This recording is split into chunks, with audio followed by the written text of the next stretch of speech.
So, yeah, it's my pleasure to introduce you to some data we gathered last year and the years before about pursuing a doctorate at the University of Konstanz, basically. So that is me from Quality Management Unit in cooperation with Academic Staff We developed the surveys together and conducted it as best as can and had some results that we would like to share. First of all, the method to give you like a broader sense of how we have done our work. We are aiming to analyze the whole PhD life cycle and to give answers to all the questions concerning the whole PhD phase, from kind of start motivation up to how ending up in a job afterwards. Therefore, we have two different surveys addressing this issue. The first is the Doctoral Researchers Survey. We've done this online during March 2019. Invitation went to 1,456 persons. That's basically all the registered doctoral researchers. We had an adjusted response rate of 39%, so a very high compared to other surveys that you might know or that we have conducted at the university. That's the first part, and you will have most of these data you will see on the next slides. Some of towards the end of the presentation, some of the results are from the Doctoral Graduate Survey. That has been conducted online between 2015-16 and winter semester 2018-19. 761 invitations to the doctoral graduates, who graduated 1.5 years before the survey took place. And we there had an adjusted response rate, which was even higher with 49%. So around about half of them answered our questions. Yeah, to give you like a bit more of a clue who was participating and if that's kind of what we normally have in our sample, some socio-demographics about the doctoral researchers study, so the ones who are in the process at the moment. 48% female, which is in the sample 43, so a bit less. Bit overrated in our survey participants. Average age of 29.2 years. 83% of them were German, which is also a bit overrated, as we have 75 in the sample. 30% said they have a migration background, and 38% have a non-academic home educational background. 12% have already children, and 5% care about relatives at home. Yeah, so that's kind of who we have in the sample, in the survey as participants, and to show you how they are spread over disciplines. We've got 50% in the humanities, which is in the sample 21%. And we have maths and natural sciences 52%, which is in the sample 47%. So maths and natural sciences a bit overrated in the participants. And we've got law, economics and social sciences with 26%. The first question that might come up is, why don't we have section 1 to 3 here? That's because we want to have a good basis for comparisons to other studies, German-wide, maybe even worldwide at some point. So that's why we have put them into the disciplines like the Statistisches Landesamt does it. And therefore, the main issue I would think for you might be that psychology, which is for the University of Konstanz normally within maths and natural sciences, so section 1, is not in this among these disciplines, but is counted as a social science.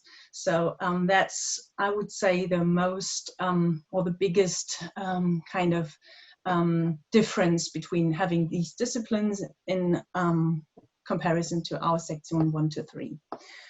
But so we've got a kind of good spread field with our participants, and I would go now into a bit more detail about the framework of doing a PhD. So which type of financing do the doctoral researchers have? You see the most frequent form of financing here, third-party funds, 37%. 32% have budget funds and 22% own a scholarship. So they have sometimes more than one funding, bear that in mind. And I've put at the bottom line a term called exclusively external funds with 15%. That means these persons don't have any funding by university or scientific academic organization at all. So that's kind of private funding, huge amounts of money they've got, and on the other scale, those who don't have, who have to rely on family funding, maybe social security funding, and so on. So these 50% vary a lot, I would say, in terms of what they actually have as finance in the background. You also see the amount of money they have to have on hand. So that's gross money per month is €1,607 for the whole of the university. There's huge standard deviation within the humanities, a less one within mathematics and natural sciences. So there are differences between the disciplines. But it's not only type and amount of financing, but it's also about duration of contract. So that's the one that the next question we've addressed. And what we can see here is that we have more people having longer contracts than we had in 2016. There we had a lot of people saying we've only got 12 months financing so far and don't know how to go on beyond that. Now we have longer contracts or a longer duration of contracts for those who participated in the survey. So that's one of the good points, having already 2 studies here and seeing a bit of a development. Nevertheless, 46% of all participants said the period of assured financing is appropriate.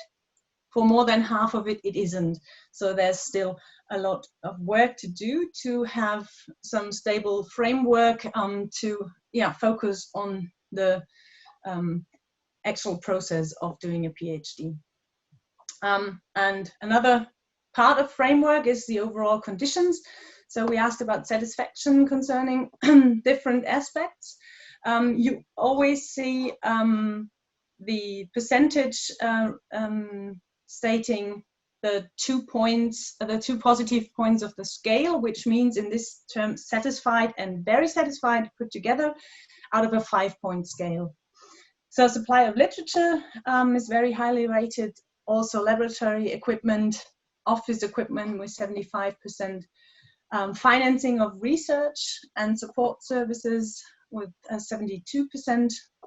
And financing of livelihood with only, I would say, 55%, which is bearing in mind that Konstanz is a very costly place to live and work.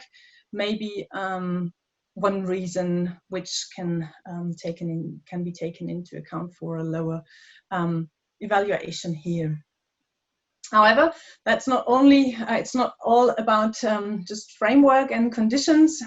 We also have to look at detailed things like supervision and building up from kind of the bare fact how often they PhD researchers see their supervisor.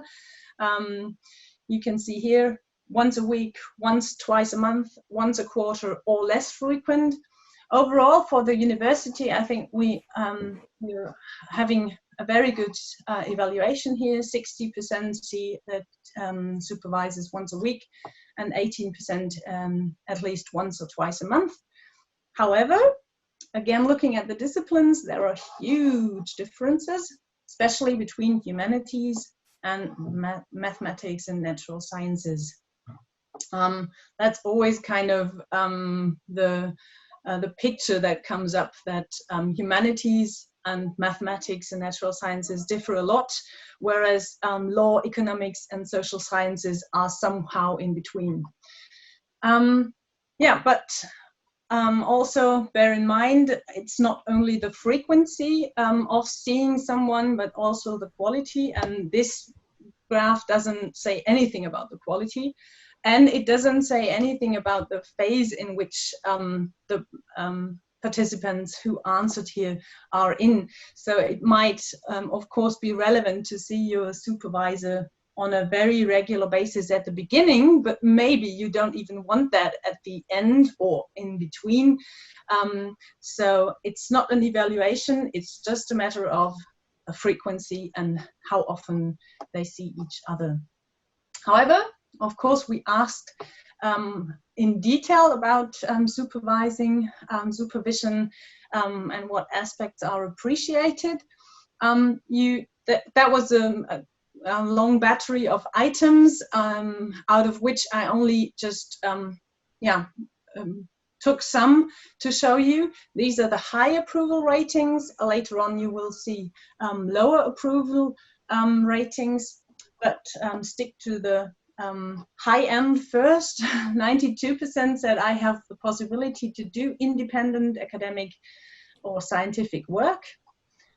79% state that they can model their doctorate corresponding to their own needs, and 71% receive constructive feedback from the supervisor, and again 71% can attend research colloquia within their working group or department on a regular basis, which might be helpful for the own research work.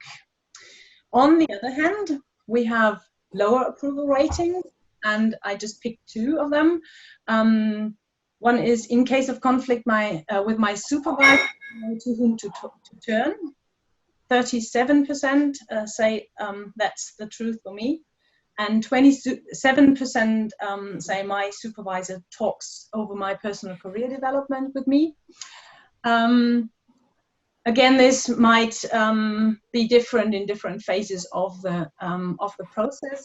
But talking about cases of conflict, I think Silke will go into detail in her presentation. So bear that in mind, that we can talk about that later on. We also asked about satisfaction with supervision, of course. Satisfaction very high or high, so 69% are satisfied with the supervision by their supervisor. For the for the doctoral researchers, and now that's the first number out of the graduate study. 68% do that 1.5 years after they graduated. So satisfaction with supervising is on a good level, I would say, and we will see some satisfaction ratings later on as well. Talking about what they are doing and what PhD students or researchers have given as a workload. So what they are, how they are spending their time. We all know that's a very demanding time and a very demanding phase in life, maybe even. We ask them how they spend their time during a normal week, during lecture time in the summer semester, in the winter semester, and they said that they spend overall 46.9 hours with matters of their doctoral research process. This is most of this time is, of course, own research and work on thesis. but also research work at the working group or at in a project. Other working group activities, teaching and support of students, and other as a last kind of share. And again, I would like to point out the differences between disciplines. You can see what I just said before. There's always the tendency that mathematics and natural sciences differ the most from humanities, whereas law, economics, and social sciences are somewhat in between. Although the differences do not look that great at the moment. If you look at the overall number of time they spend, but looking at the biggest part, own research work on thesis, that is a bit of a difference if you spend 33 hours or 26 hours a week. Yeah, talking about how much time they spend on their doctoral process, that comes up the question, do they have any burdens? Do they perceive any any burdens, especially the ones who are maybe determined within the scientific system? And mostly named were limitations of employment by 69%. 65% said the expectation to publish a lot is a burden to them. 61% state that the uncertainty of career prospects is burdenful, and 53% name the lack of separation between work and free time, and in kind of in that line, the lack of compatibility of academics and family is a burden for 48%, whereas a more content-wise aspect, the expectation to release high-quality publications is a burden to 47%.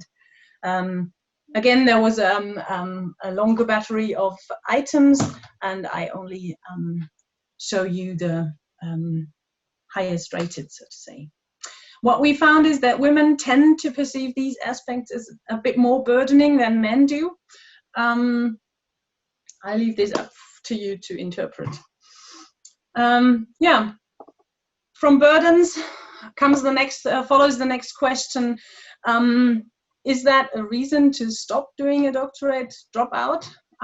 So who was thinking or who is thinking about dropout?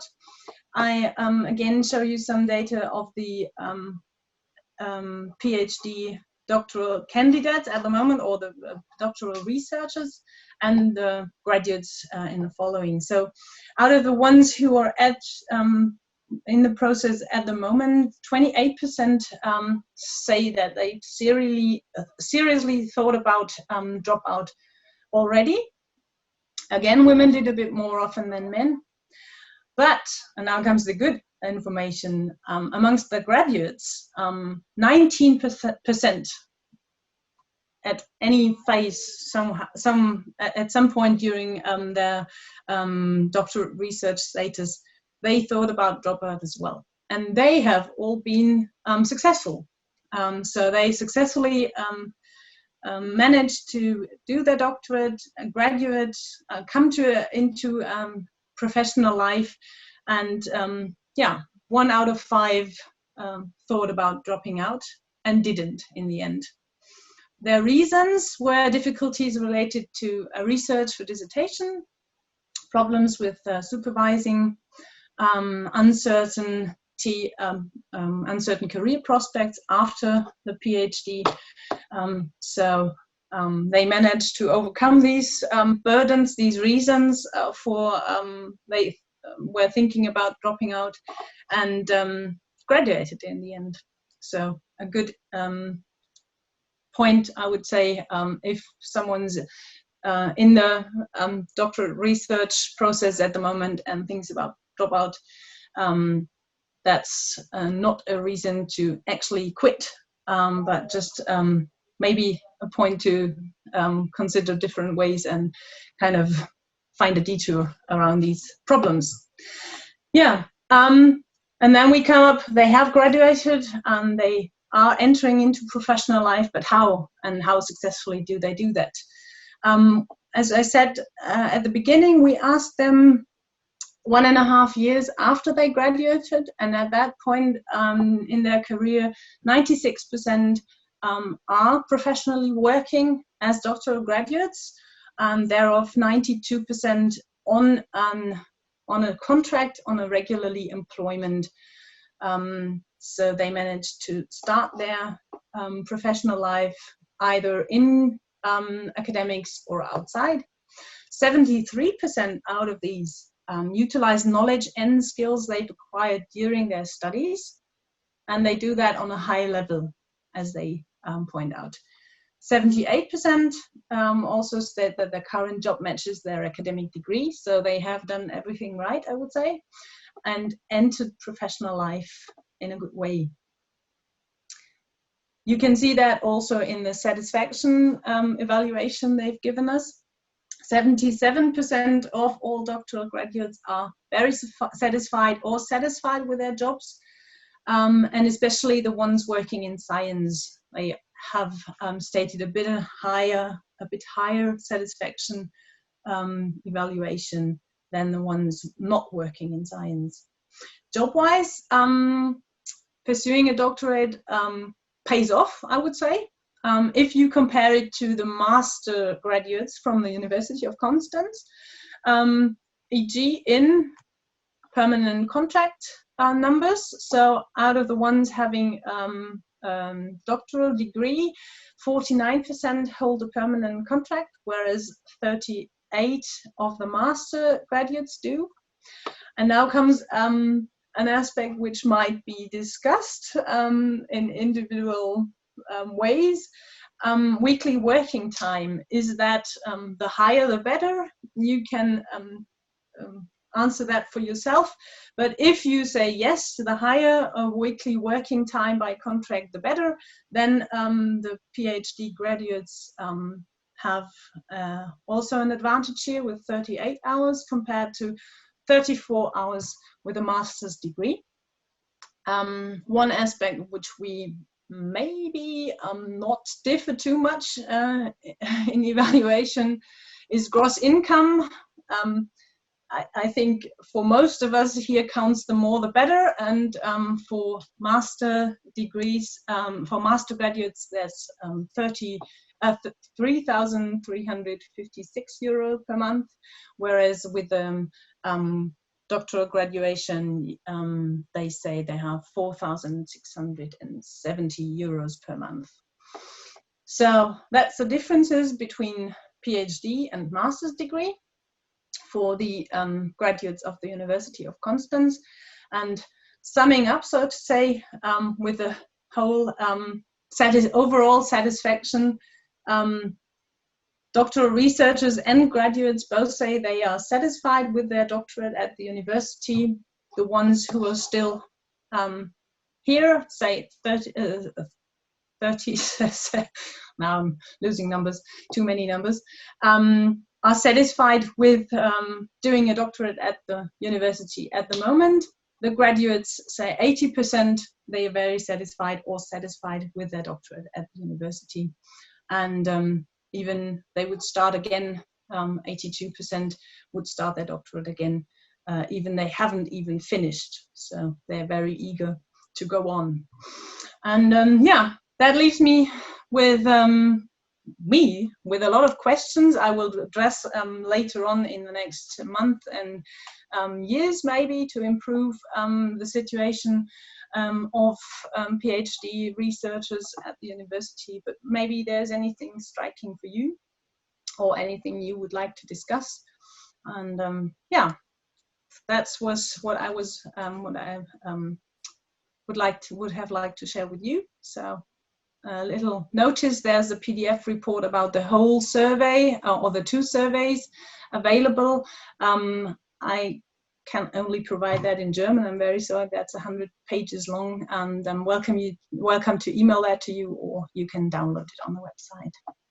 Maybe you were wondering why there's no detailed information about the maybe the disciplines that you're in, or especially for the cluster now, where the sample is still too small, so I can't really give you detailed results for that for now, but later on we will have them, I'm pretty sure. Hey, I actually have a question.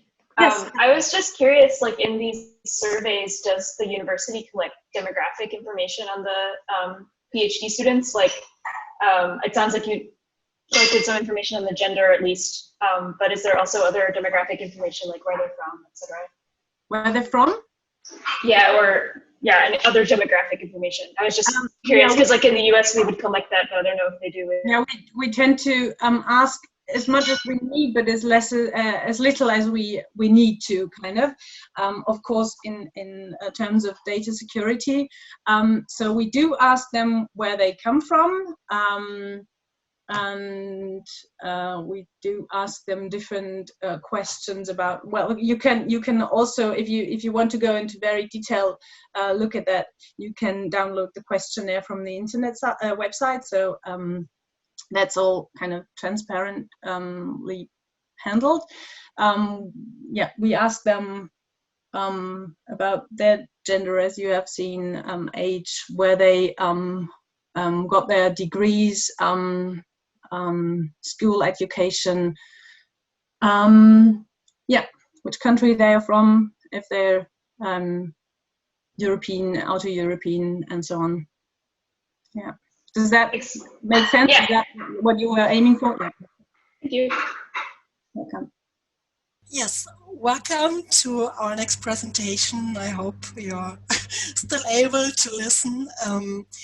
My name is Silke Helf. I'm your contact in the academic staff development for all questions concerning your PhD, your doctorate, and your career opportunities, decision making, and everything you've got in mind. And today I'm very happy to have the chance to tell you a little bit about what we do for you, about what other support services are available for you here at the university. And I'd like to give you a little bit of input about possible career opportunities or career areas after your PhD.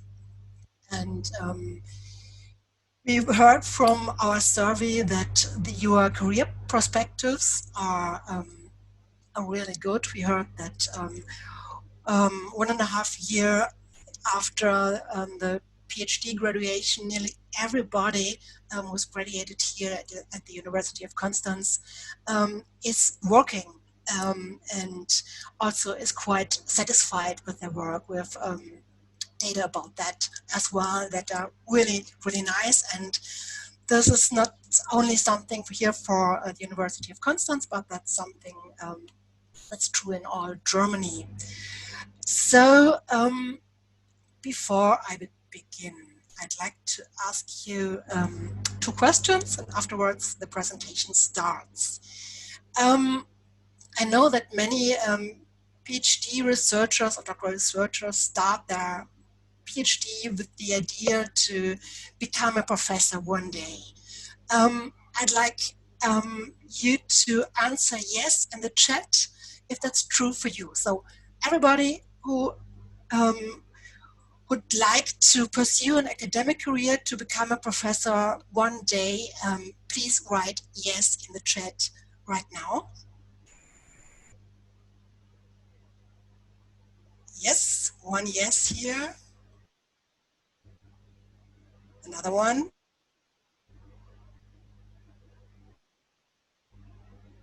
Not many yeses.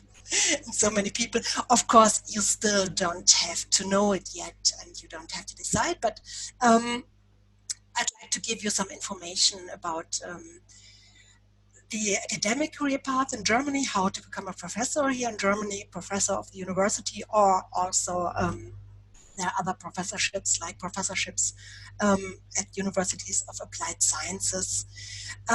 There are other career possibilities that are science or research related, and there are so many other possibilities that are open for you with a PhD in Germany.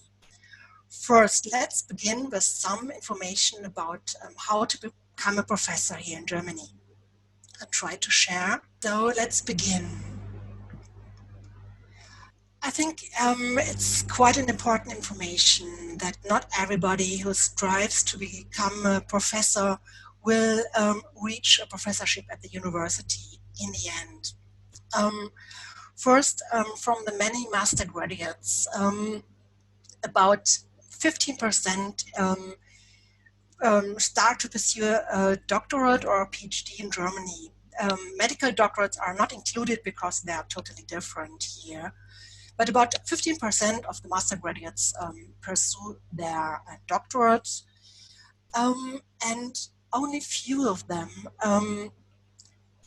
continue with their academic career. Most of the doctoral graduates leave academia right after the PhD or a bit later and pursue other career paths. About 15, 20, 30% of doctoral graduates pursue a postdoc and reach eligibility for professorship by habilitation or habilitation equivalent achievements. And out of those who are eligible for professorships, about 15 to 30, about 30% will be appointed as university professors. That's not a very high number, but I think it's important to know that not everybody who's got an habilitation or another equivalent achievement or who is eligible will reach the goal in the end to become a professor. However, it's those figures. It's very hard to find reliable data about how many of eligible postdocs will become a professor or will reach a professorship. But I think the numbers show a tendency. However, that's not really bad news because there are so many other possibilities to do research or to pursue other career paths in Germany with a PhD and also after the postdoc phase. If we look at the next slide. First, we look at the slides at the way how to become a professor in a university in Germany, and afterwards we look at other possibilities. As you can see, now you're in your doctoral phase or your PhD phase. There are different possibilities how to pursue a doctorate. It can be a structured program or an individual doctorate. However, after you graduate, you can start your early postdoc phase, postdoctoral phase, and afterwards you have to decide how to get your eligibility to become a professor. The old, or some say even old-fashioned way, is doing an habilitation. It's a very German way that's still very common in the humanities, for example, especially. The habilitation usually should lead to eligibility, but there are other newer ways to become eligible by habilitation equivalent achievements. The most common way or the most known way is to be appointed a junior professor, and after 6 years of junior professorship, you get, if you are positively evaluated, you become eligible for a full professorship at the university. There are also other equivalent achievement possibilities. One other common way is to become a research group leader. There are programs, for example, the Eminota program, where you can apply for funding for a research group, and as a research group leader, you're an independent researcher. Just as a junior professor, you can have doctoral researchers yourself, and afterwards you are eligible. And of course, there are other ways. If your publication record, if your record of acquiring external funding is quite high, these can be seen as habilitation equivalent achievements. And so you become eligible as a professor in the university. There are also many other possibilities to become professor, to become successful in your career, and that I think is quite interesting because in the German university staffing system,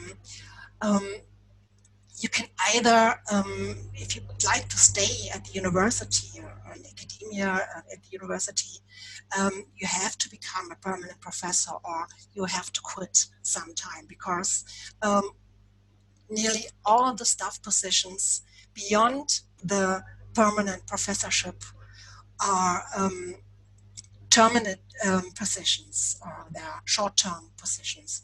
You can only have a position as a, for example, as a doctoral researcher or as a postdoc up to 12 years. And afterwards, you have to become a professor, full professor, or you have to leave. There are only very few positions next to the full professorships where you, that are permanent positions at the university.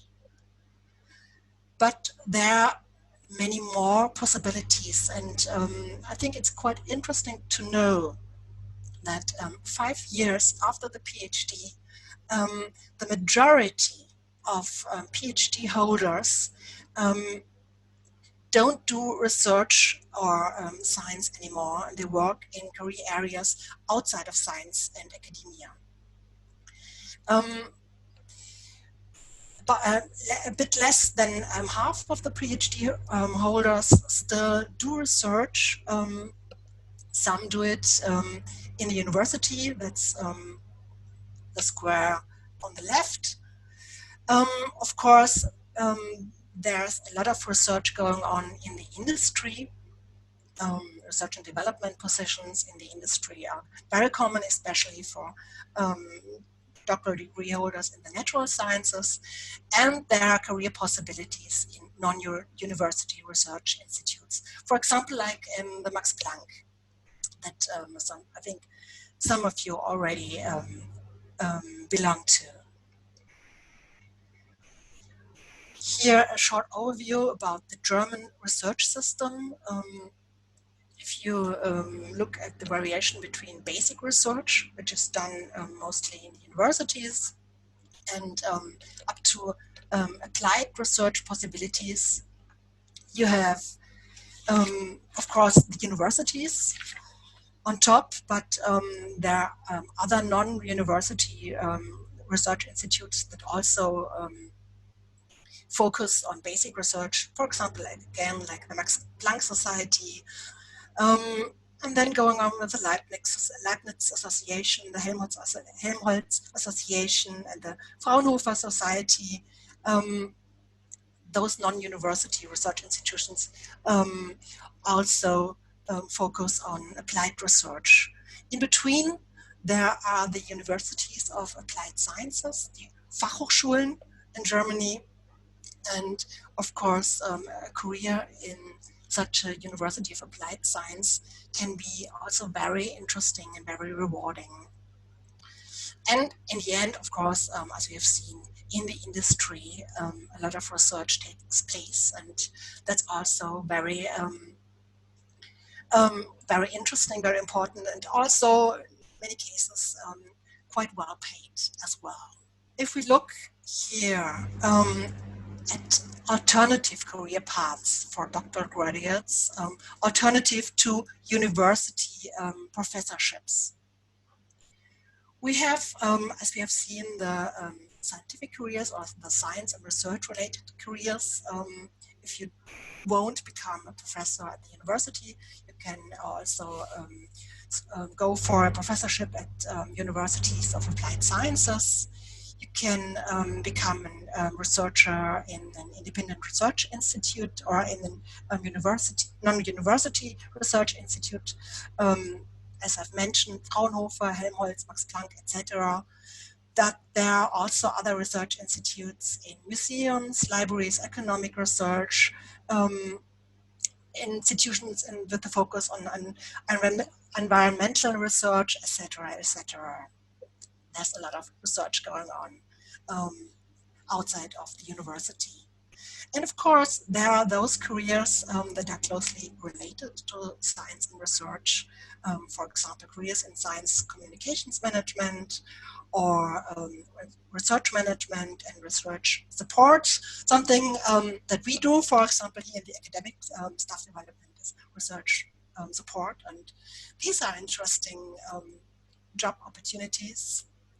And in funding institutions at the DFG or in Stiftungen, foundations, there are positions for researchers with a PhD.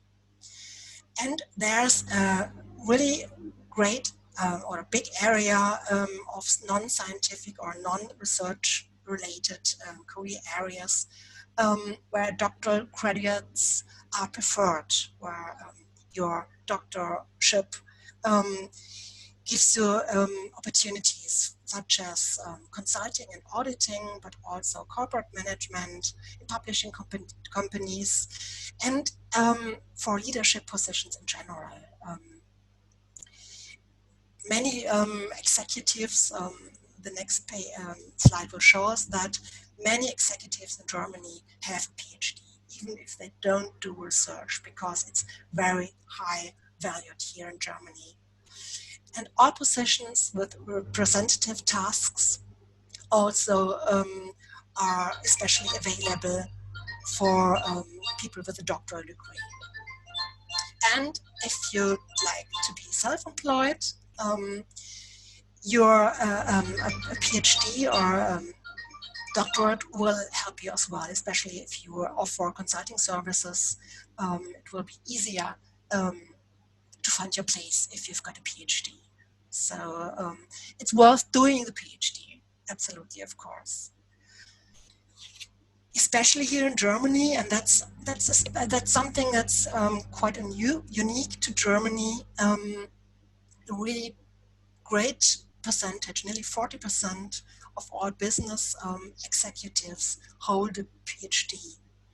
That's different from other countries, where usually if you do your PhD, you go on with science and research. In Germany, the PhD can be the door to an executive position in different areas. As well as politicians quite often have a PhD, but as well, but especially in economy, the PhD is valued. You don't have to be an economist to work in economy, of course, or in the business industry.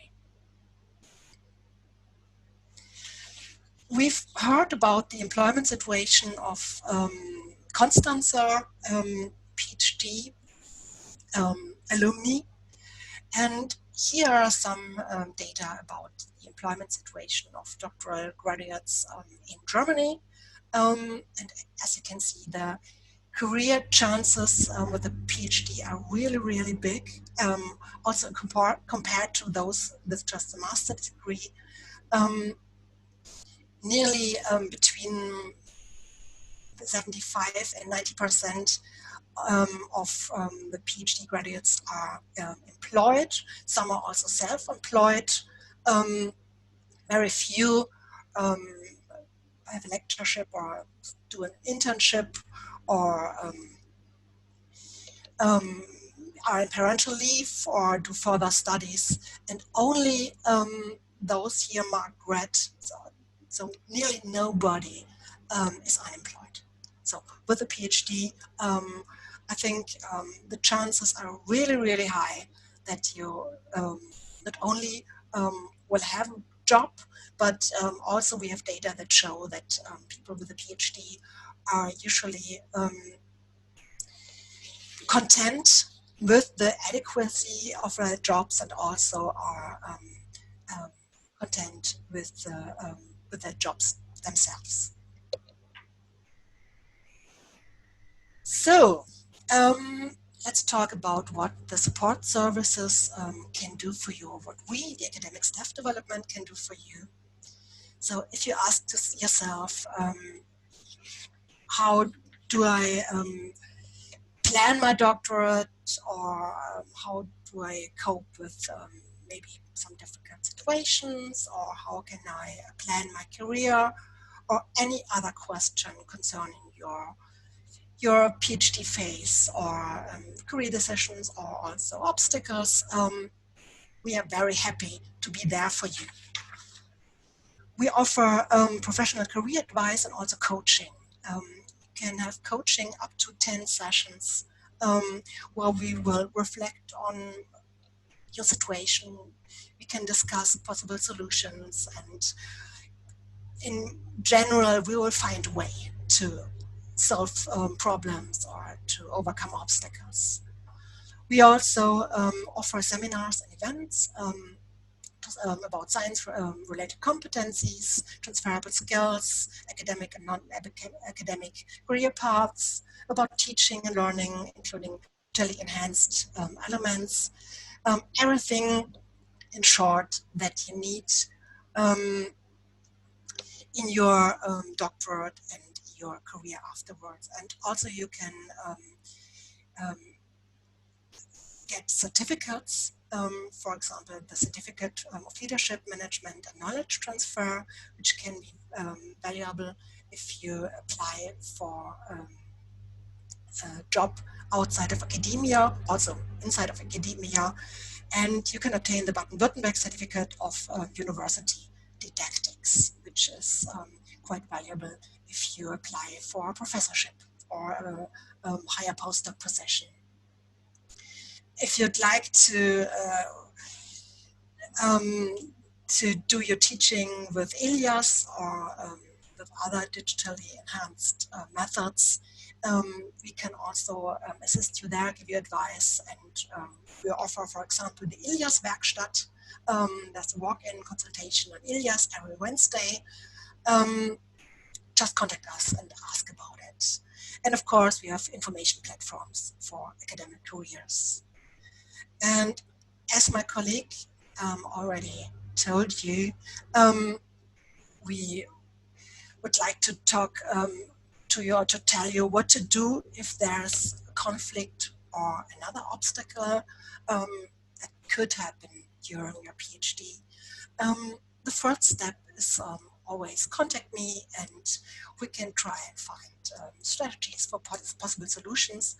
But there are also the ombudspersons for doctoral research. These are 3 professors: Professor Marx, I think most of you will know Professor Marx, but also Professor Miriam Butt and Professor Martin Ibler, who are here for you and who can be contacted by you and give you neutral advice about conflicts or conflict solutions.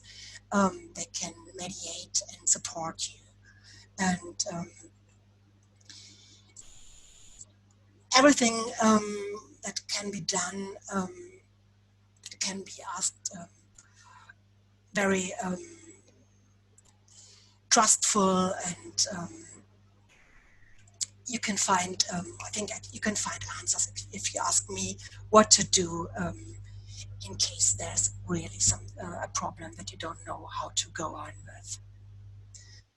There are also other service institutions, and I give you only a very short overview. I think you'll get the handout, and so you can look that up. There's also the Communication, Information and Media Center, KIM, the Library and the IT Services. We have the Equal Opportunity Office, who gives information and support if you'd like to combine your research with family or other things that are important to you. We offer mentoring. The Equal Opportunity Office offers several mentoring programs. You just can contact them. There's the Welcome Center. Maybe those of you who are international maybe already know the Welcome Center services. We have the support services for people who would like to do research in other countries. The Support Services Outgoing Center. I won't show everything now. We have our career service. If you'd like to get some information about careers outside of academia, you can come to us. We can give you advice, coaching, counseling, and advice about different career paths, but you can also contact the career service if you already know where we'd like to go. If you'd like to become self-employed, you can contact the project Kilometer 1, Wissens- and Technology Transfer. And of course, there's the international office for all questions related to international careers. So thank you very much for listening. This was a lot of data. And now I'd be happy to answer questions. You can always contact me. Of course, I'm happy to answer questions now, but you can always contact me and we can make an appointment and take our time and talk about whatever you'd like to talk about. Or I could give you information about other support possibilities. I think that's the key. I think many issues, they come up when you actually get in touch with people, because sometimes you may not know that you don't know something or that you are missing viable information, and sometimes it's really just cool to contact the person in charge, like Ms. Hell, and just approach them. Hey, I'm a PhD student. I just want to get in touch and get to signal that I'm here, and maybe you can tell me what I'm missing, or what I could need, or what could be helpful information for me. And I would also like to stress that we are the cluster. We are looking forward into collaborating more closely in future, also with the academic staff development unit, and whenever there's an opportunity or a chance where we can maybe do a joint event or action or whatever that you feel you might enjoy, or that you feel there might be a need, please approach any of us any time, and we will look into developing something to come up with a format that meets your needs. And yeah, so please spread the word and look into the information again, and yeah, also let us know how you any feedback on what you learned today, whether this was cool for you, appropriate, whether you were missing something, lacking something. Maybe in the future we will repeat this format or do something similar or not, depending on how useful you found this. And so we are open and also rely a bit on your feedback to yeah, improve our office for the future. And yeah, I will shut up now and give you the opportunity to ask questions if there are any still pending. I would have a question to Ms. Hell. So very concretely, if I would like to have a plan B, if I don't like to stay in research or I cannot stay in research, what would be your concrete advice, what I have to do to get to a plan B? Okay, that's a great question. I think the first step is to contact us, because we have a program especially designed for that, and we would like to assist everybody to have a plan B. I think it's very important to have a plan B, because as the data has shown, you can't be sure to become a professorship, and there's a lot you can do to prepare for that. During your PhD, I think it's important to get to know what career possibilities there are available for you. There are many possibilities, but sometimes it takes a while to get ideas what you could do or what paths there are. And that's why it's interesting to do some research about that, to contact us, to get counseling and also coaching for your decision-making process. Also, during your PhD, it's sometimes it's possible to get in contact with employers outside of academia, institutions, the industry, or whatever. I know of some PhD candidates, for example, who do some private small projects for companies, like writing articles, for example, or doing a small survey for a possible employer or something else. There are so many possibilities to get in touch with possible employers. And also another very good idea is to create a networking. That's very important to get to know many people. If you'd like to stay in academia, networking is so important, but it also helps you for career paths outside of academia. And of course, you can qualify by courses, leadership courses, project management courses that we offer. There are also other institutions who offer those courses, and you can obtain certificates that can help you get the competencies or improve the competencies that you need, but also get the proof by that certificate in your appreciation that you are ready to begin a leadership, for example. I had a question. The courses that are provided for PhD students, are they all free? Are they are there different formats? Can you take courses outside the university? What's the concept for that?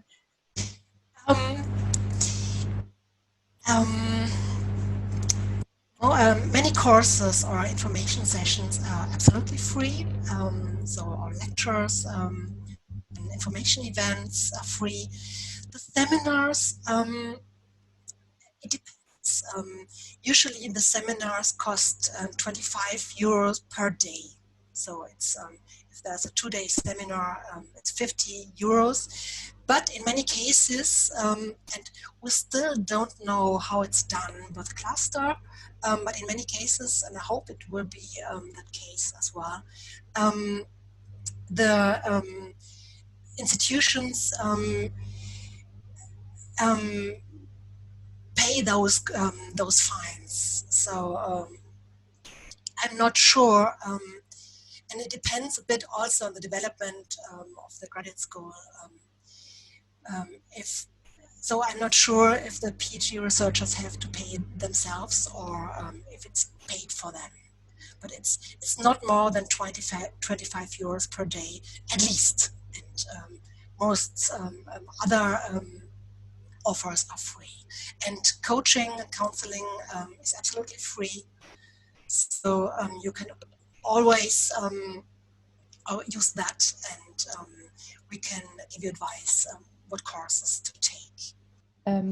Yeah, that's great to know. And I'm not sure, because like right now the cluster we have people from different departments, and I'm not sure if there is yet unifying regulations on who pays the fee. But I would recommend everybody who wants to take a course and finds that I don't want to pay for that myself, please approach us, and we'll sort out who takes over the fee. And I'm sure that the cluster can also take over the fees for cluster, like PhD students who are enrolled in the cluster or working on a cluster project. That should be possible. We don't want people to not attend courses because they find it too pricey. So that's for sure something that we can support. Also, if you have I should have mentioned that we have a funding, a little funding pot for PhD students who want to go to a conference or maybe have another course, external course they would like to attend, and sometimes they can be quite pricey. It's worth approaching us, and maybe you can write a little proposal or application if it's also for an exchange visit at another university or so. There is individual options that we can help or support with. Some of them are not yet in a structural program, but in any case, please come and talk to us, and we can maybe fine-tune our support program also for PhD students in the future. What about, we have a lot of PhD people who are working at the Max Planck Institute, and I know there's sometimes confusion whether they are eligible to take support by the university or not. So that would be my next question.